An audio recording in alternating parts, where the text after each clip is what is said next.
राज्यात 24 तासात 300 मिलीमीटर पाऊस पडल्याने ही परिस्थिती। उपमुख्यमंत्री एकनाथ शिंदेंची माहिती। पनवेल मधील गाडी नदी तुडुंब भरली। पनवेल कोळीवाडा एचओसी आदिवासी वाडीत शिरले पाणी। सिंधुदुर्गातील तळेरे कोल्हापूर राष्ट्रीय महामार्ग बंद।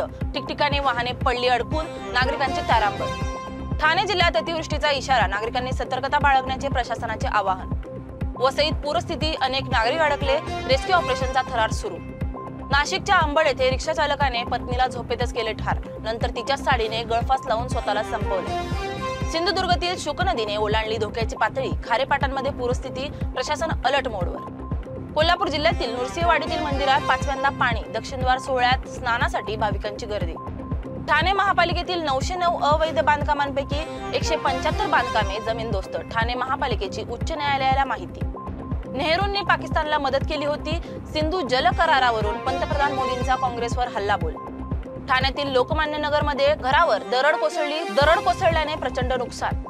भिवंडी तालुक्यातील पूर्णा येथील मधुसूदन कंपाऊंड मधील गोदामाला आग। लाखोंचे नुकसान पण जीवितहानी नाही। राज्यात पावसामुळे 12 जणांचा मृत्यू। मोठी पडझड। लोकांचं स्थलांतर। गिरीश महाजनांची माहिती। मुक्ताईनगर मधील लालगोटा येथील मंदिरात मूर्ती ठेवण्याच्या वादातून एकावर कुऱ्हाडीने वार करून हत्या। या प्रकरणी 9 संशयितांवर गुन्हा दाखल। टाटा मेमोरियल मध्ये 100 खाटांचे रुग्णालयामधील मुद्रांक शुल्क माफ। राज्य मंत्रिमंडळाचे महत्त्वाचे निर्णय। ठाण्यात गणेश मूर्तिकारांना पावसाचा फटका। गणेश कला केंद्रांमधील गणेश मूर्ती पाण्याखाली।